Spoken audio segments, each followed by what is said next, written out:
موجد میں اور خالق میں فرق، موجد اور خالق میں کیا فرق ہے؟ تو چند مثالیں آپ کی خدمت میں یہاں سے بیان ہوں گے۔ وعلیکم السلام۔ ان چند چیزوں میں آپ غور کریں کہ دنیا کی چیزیں کہاں تک اپنے بنانے والے کی محتاج ہیں۔ نمبر 1، ہوائی جہاز بنانے والا ہوائی جہاز بنانے میں کون سا کام انجام دیتا ہے؟ ہوائی جہاز کا انجینئر دھات کے ٹکڑوں اور دوسری ضروری اور لازمی چیزوں کو ایک خاص اندازے، یہ جو خاص اندازہ ہے اس پہ توجہ کریں، اور ایک خاص شکل و صورت، اس پہ بھی توجہ کریں، اور خاص شکل و صورت سے ایک کو دوسرے سے ملاتا ہے، انہیں ایک دوسرے سے متصل کرتا ہے، ہر ایک چیز کو اس کی مناسب جگہ پہ رکھتا ہے تاکہ اس میں اس بات کی صلاحیت پیدا ہو جائے کہ وہ ہوا میں اڑ سکے، مسافروں کو بٹھا سکے اور سامان بار کر سکے۔ تو ہوائی جہاز بنانے والا انجینئر خاص چیزوں کو خاص تناسب سے، خاص انداز میں، خاص جگہ انہیں متصل کر لیتا ہے تاکہ وہ ہوائی جہاز بن جائے، تاکہ اس میں مسافرین بیٹھ سکیں، وہ ہوا میں اڑ سکے اور سامان بھی لا دیں اور لے کے چلیں اس مقصد کے لیے۔ ظاہر سی بات ہے کہ یہاں پر سارا کام انجینئر کے ہاتھوں کی انگلیاں انجام دیتی ہیں، اور یہ انگلیوں کی حرکت ہے کہ جس کی بنا پر وہ ابتدائی مواد کو ضروری اور لازمی شکل و صورت میں ڈال دیتا ہے۔ ادھر ہوائی جہاز بن کے تیار ہوا اور بالکل مکمل ہو چکا، ادھر انجینئر کا کام بھی آخری منزل تک پہنچ گیا۔ وہ تمام چیزیں جو تھوڑی دیر پہلے انجینئر کی ممنون احسان تھی، اب اس کی محتاج نہیں ہے، اب ان چیزوں کو انجینئر کی کوئی ضرورت نہیں ہے۔ سیٹیں، انجن، لائٹ، یہ تمام چیزیں خود مستقل ہیں۔ اب انجینئر کا عدم وجود اس کے لیے برابر ہے، عدم اور وجود برابر ہے۔ اب اب ہوائی جہاز کے بنانے والے انجینئر اس کے ساتھ ہو یا نہ ہو، اب وہ پائلٹ کے ساتھ سفر کرے گا، جس مقصد کے لیے بنایا تھا اب وہ اپنا کام کر دے گا۔ اب فرق نہیں پڑتا کہ جہاز بنانے والا مر چکا یا زندہ ہے۔ یہ پہلی مثال۔ دوسری مثال، ہم ایک گھر بنوانا چاہتے ہیں اور اسی غرض کے تحت ہم نے تعمیر کا سارا سامان جمع کر لیا، تمام ضروری چیزیں ہم نے اکٹھی کر لی، اینٹیں، سیمنٹ، لوہا وغیرہ۔ اب ہمیں کس چیز کی ضرورت ہے؟ ہمیں معمار کی ضرورت ہے۔ آیا اس لیے ہم اس کو ڈھونڈ رہے ہیں کہ وہ آئیں اور تمام ضروری چیزوں کو وجود میں لائیں، یا اس لیے کہ ہم اس کو تلاش کر رہے ہیں کہ وہ ان چیزوں کو ایک خاص نظم و ضابط کے ذریعے جو ہے انہیں ایک دوسرے کے ساتھ پیوست کریں تاکہ ایک گھر وجود میں آ جائے؟ وہ ان چیزوں کو ایجاد کرنے کے لیے نہیں آتا معمار، بلکہ ان چیزوں کو خاص انداز میں، خاص تناسب کے ساتھ، خاص جگہ رکھنے کے لیے اور ان میں اتصال اور پیوستگی پیدا کرنے کے لیے آتا ہے تاکہ گھر کی شکل اختیار کرے۔ یہ بات واضح ہے کہ ہم معمار کو اس لیے تلاش نہیں کرتے وہ آ کر ان چیزوں کو وجود میں لائے، کیونکہ ان چیزوں کو تو ہم پہلے ہی جمع کر چکے ہیں۔ معمار سیمنٹ نہیں بنائے گا، سیریا بھی نہیں بنائے گا، لکڑی بھی نہیں بنائے گا، وہ صرف انہیں تناسب کے ساتھ ایک دوسرے کے ساتھ رابط پیدا کرے گا، ملا دے گا۔ تو ضرورت اس بات کی ہے کہ معمار ان موجودہ چیزوں کو ایک خاص شکل میں لائے، ایک خاص شکل دے دیں اور ہر ایک کو مناسب جگہ پہ رکھ لیں۔ یہ دوسری مثال۔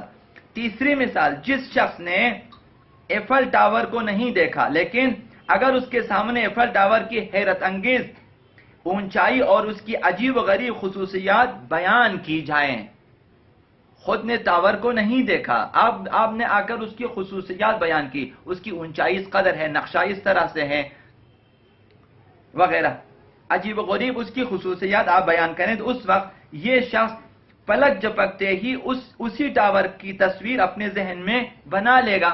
جس طرح آپ خصوصیات بیان کرتے جائیں اس کے ذہن میں ایک ٹاور ایک خاص شکل کا بنتا جائے گا۔ بلکہ اس بات پر بھی قادر ہے کہ اس سے کئی گنا اونچا تصور کرے. آپ نے کہا کہ وہ مثلا 300 فٹ ہے، وہ اپنے ذہن میں اس کو 600 فٹ بنا سکتا ہے. اس کے ذہن میں، اپنے ذہن میں آپ نے کہا کہ یہ 300 فٹ ہے، یہ اپنے ذہن میں کہتا نہیں 600 فٹ ہونا چاہیے، اس کو اور اونچا کر سکتا ہے. اور ان تمام لوگوں کا بھی تصور کر سکتا ہے جو اس سے پہلے، جو اس کے اوپر ٹہل، آپ کہیں کہ وہاں پہ 3-4 بندے اس طرح گھوم رہے ہیں، وہ اپنے ذہن میں ایک نقشہ بناتا ہے کہ ایسے ایسے افراد گھوم رہے ہیں. آپ صرف بیان کرتے ہیں، وہ ذہن میں نقشہ تیار کرتا ہے. اسی ذہنی تصور میں غور کریں تو معلوم ہوگا کہ یہ مثال ان 2 گزشتہ مثالوں سے مختلف ہے. وہ جو 2 مثالیں آپ کو پہلے تھی، ہوائی جہاز بنانے اور گھر بنانے والے کا، ان 2 مثالوں سے یہ مختلف ہے. اس کی وجہ بھی صاف ظاہر ہے کہ گھر اور ہوائی جہاز بنانے والوں نے ان کے ابتدائی مواد اور مصالح کو پیدا نہیں کیا، بلکہ موجودہ چیزوں کو ایک خاص شکل اور ترتیب دے دی. لیکن ذہنی تصویر کی تمام ضروری مواد اور چیزیں خود اس شخص نے پیدا کیا ہے، لہذا اس میں کمی بیشی کر سکتا ہے، رنگ بدل سکتا ہے پلک جھپکنے میں. آپ نے کہا ٹاور سرخ ہے، وہ آپ کے سرخ کلمہ ختم ہونے سے پہلے اپنے ذہن میں اس کو کب کے سرخ کلر کر چکا ہے. آپ بولیں یلو ہے، وہ یلو کر چکا ہے. بنا سکتے ہیں، چھوٹا بڑا کر سکتے، گرا سکتا ہے، دوبارہ اٹھا سکتا ہے اپنے ذہن میں، چونکہ تصور اس کا اپنا ہے.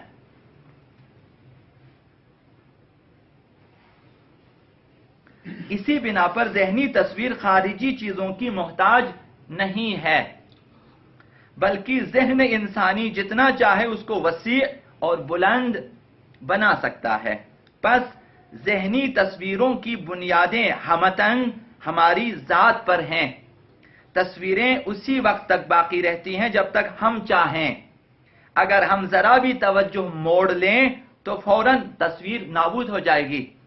اب یہ بات واضح ہو گئی کہ وہ شے جس کا تمام تر وجود دوسرے کی ذات پر منحصر ہو، وہ اپنی ذات میں کسی قسم کا استقلال نہیں رکھتی، بلکہ ہر گھڑی اور ہر لحظہ اپنے بنانے والے کی محتاج ہے.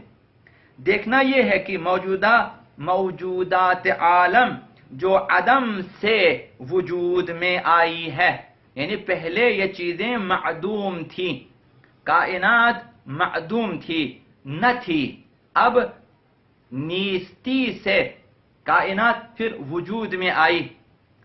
تو کس طرح کی ہیں اور یہ اپنے پیدا کرنے والے کی کہاں تک محتاج ہے؟ آیا یہ تمام موجودات عالم ہر لحظہ اپنے پیدا کرنے والے کی محتاج نہیں ہے؟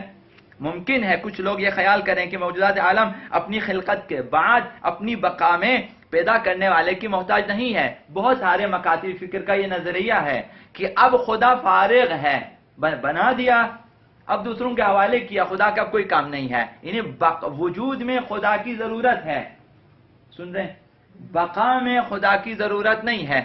یعنی بعض لوگوں کا نظریہ یہ ہے. ممکن ہے کہ کچھ لوگ یہ خیال کریں کہ موجودات عالم اپنی خلقت کے بعد اپنی بقا میں پیدا کرنے والے کے محتاج نہیں ہے. یہ خیال اثر تاپا دھوکہ ہے، فریب ہے اور خام خیالی ہے. اس لیے کہ موجودات عالم تمام کی تمام خداوند عالم کی مخلوق ہیں اور بالکل اسی ذہنی تصویر کی مانند جس کو ہم نے خود وجود بخشا. جب آپ ہیں، جب تک آپ کی توجہ ہے وہ تصویر بھی ہے، جیسے ہی آپ کی توجہ ہٹ جائے وہ تصویر بھی ختم ہو جاتی ہے. تو اسی طرح جو اپنے وجود اور بقا میں ہر لحظہ ہر آن اپنے پیدا کرنے والے کی محتاج ہے، ذہنی تصویر، اسی طرح کائنات بھی ہے. اس بات کی مزید وضاحت کے لیے ابھی آپ اپنے ذہن میں ایک آدمی کی تصویر بنائیں، ابھی سب نے بنا دیا، جو اپنے ارادہ و اختیار سے چل رہا ہو، بات چیت کر رہا ہو، کام کاج میں مشغول ہو. آیا یہ آدمی اپنی بقا میں مستقل حیثیت رکھتا ہے؟ انہیں جو آپ کے ذہن میں نہیں رکھتا. جب تک آپ کی توجہ ہے اس آدمی کی طرف جو آپ کے ذہن میں، اس وقت تک وہ چلتا پھرتا، جیسا آپ چاہے وہ کام کرے گا، مکمل آپ کے اختیار میں. آپ ابھی بھی آنکھیں بند کریں، سوچیں اس آدمی کے پیچھے آ جائیں، وہ پیچھے آ رہا ہوگا. آپ آگے چلیں، وہ آگے چل رہا ہوگا. آپ کے بیٹھیں، وہ بیٹھ رہا ہوگا ذہن میں، کیونکہ وہ آپ کی توجہ کا محتاج ہے، سراپا، ہر لحظہ. یقیناً اس کا وجود، اس کی بقا آپ کی ذات سے ہے. آپ کا ایک مختصر سا ارادہ اس کو فنا کر دے گا. آپ اسی وقت ذہن میں یہ تصور کریں نابود ہو جائے، وہ نابود ہو جائے گا، ختم ہو جائے گا. ساری کی ساری کائنات بالکل اسی تصویر کی طرح اپنے وجود اور بقا میں مستقل حیثیت کی مالک نہیں ہے، بلکہ ہر آن اپنے خالق کی محتاج ہے. اگر خدا نہ چاہتا تو ہرگز وجود میں نہیں آ سکتی، اور اگر خدا نہ چاہے تو ہرگز باقی نہیں رہ سکتی. اس کا وجود اور اس کی بقا مشیت خداوند متعال کے تابع ہے. خداوند متعال نے سورہ فاطر میں ارشاد فرمایا اے لوگو تم سب کے سب خدا کے محتاج ہو. انتم الفقراء الی اللہ، تم سب خدا کے محتاج ہو. خدا غنی اور سداور ہم سنا ہے. واللہ غنی وهو العزیز حمید. اگر وہ چاہے تو تم سب کو عدم کے پردے میں لے جائے اور ایک نئی مخلوق بسائے. خدا یہ کر سکتا ہے. جس طرح آپ کی توجہ، آپ جو ذہن میں آپ نے تصویر بنا دی اسے آپ ختم کر ایک اور تصویر لا دیں، فوراً وہ تصویر آ جائے گی. خدا کا کام اسی طرح سے کن فیکون ہے. جس طرح آپ ذہن میں بنا لیں نابود کرنے سے، خدا جس طرح چاہے، جس طرح مشیت ہے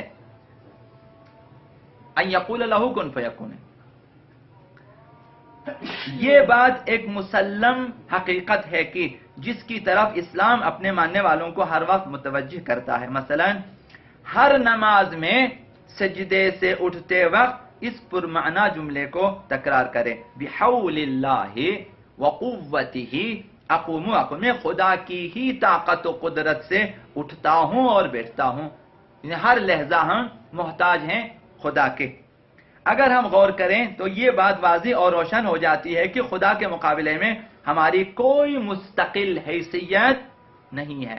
آپ سوچیں، آپ کے اختیار میں کچھ بھی نہیں ہے. وہ جو اختیار ہے وہ بھی اسی کا دیا ہوا. تھوڑا سا اختیار آپ کو دیا ہے خداوند متعال نے، وہ بھی امور تشریعی میں تھوڑا سا اختیار دیا ہوا ہے. امور تکوینی میں بھی تھوڑا سا اختیار آپ کو دیا ہوا ہے، وہ بھی خدا کی طرف سے. وہ اختیار بھی آپ کا اپنا نہیں ہے.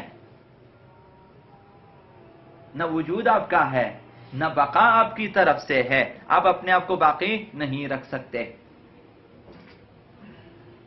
نہ جو بھی آپ کے پاس ہیں کسی اور کی طرف سے، جس طرح ہمارے ذہن کی تصویر. تو لہذا ہر چیز اگر ہم غور کریں تو یہ بات روز روشن کی دروازے خدا کے مقابلے ہماری کوئی مستقل حیثیت نہیں ہے. اور صرف وہی ہے کہ جس نے ہم کو خود مختار اور عقل مند پیدا کیا ہے تاکہ کامرانی اور سعادت کی راہ میں سعی کریں، کوشش کریں اور کامیابیوں سے ہمکنار ہو سکیں. اتنا اختیار دیا ہے کہ تقوی و فجور میں سے ایک کا انتخاب کریں. یہ اختیار ہمیشہ ہمارے ساتھ ہے تاکہ کہ ہم مریں. اتنا اختیار. برائی کی طرف جانا ہے تمہاری مرضی ہے، جا سکتے ہو. اچھائی کی طرف جانا ہے جا سکتے ہو. اتنا اختیار دیا ہوا، اس سے زیادہ نہیں.